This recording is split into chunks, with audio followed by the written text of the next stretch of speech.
নিয়ে আমরা মামলা আমাদের লেয়ার সার্ভিসের মামলা দিচ্ছি।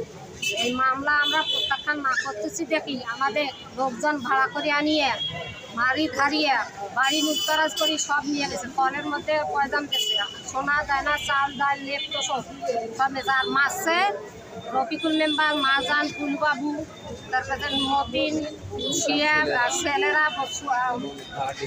ভাড়াটি গুন্ডা মামলা দিলাম। এই মামলা আমাদের না নিয়ে বলতেছে আপোষ করেন। এই মঞ্জুরুল এসআই আমাদের যখন আমরা মামলাটা রেকর্ড করতে যাই তখন আমাদের বলে আপোষ করেন। এইভাবে দীর্ঘদিন গেল মঞ্জুরুল এসআই আমাদের মামলা রেকর্ড করতে দিল না, ও পুরানা কথা ভাষে। এই এসআই আমাদের মামলা কোনো রকমের হইতে দিল না থানায়। আমরা এর বিচার চাই।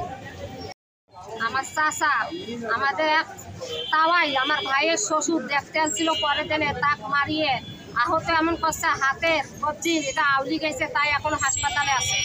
তার পাশে আমরা এখনো এই পর্যন্ত 1.5 লক্ষ টাকা খরচ করলাম, তাই এখনো ভালো হয়নি, তার হাত অপারেশন করা লাগে।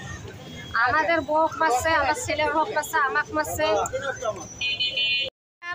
শিপু, মোত্তাকিন, মোসাতে, রাহিন, রফিকুল মেম্বার, তারপরে মাজান, ফুলবাবু, মতিন, রুম্মাবি, এরা লোক ভাড়া করে আনি আমাদের মারিয়া বাড়িটাকে বাড়ি ছাড়া করছে, উচ্ছেদ করে দিতেছে। আমরা এখনও বাড়ি ঢুকতে পারিনি, আমাদেরকে এখনও হুমকি দিতেছে যে যদি ওরা বাড়িতে আসে দেখেন আমার তেরানের হুমকি থাকবে, তেরান নিয়ে ধরপক করে দেবে।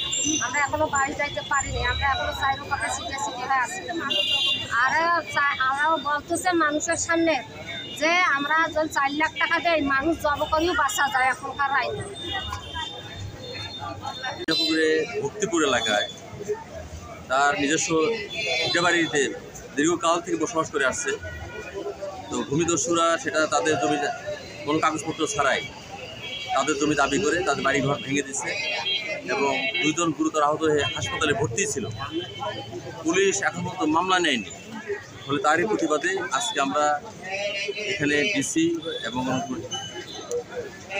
পুলিশ সুপার সহ বিভিন্ন মন্ত্রণালয়ে আমরা স্মারকলিপি দেওয়ার জন্য বিক্ষোভ মিছিলের আয়োজন করেছি। আমরা মনে করি সরকারের এই বিষয়ে পুলিশ প্রশাসনে বিশেষ করে তারা অবিলম্বে এই ক্ষতিগ্রস্তদের ক্ষতিপূরণ এবং যেই থানায় মামলা নেওয়ার ক্ষেত্রে যে গড়িমসি করছে তার প্রতিকার এবং প্রকৃত আসামিদের সুষ্ঠু তদন্ত সাপেক্ষে দৃষ্টান্তমূলক শাস্তি দাবি করছে।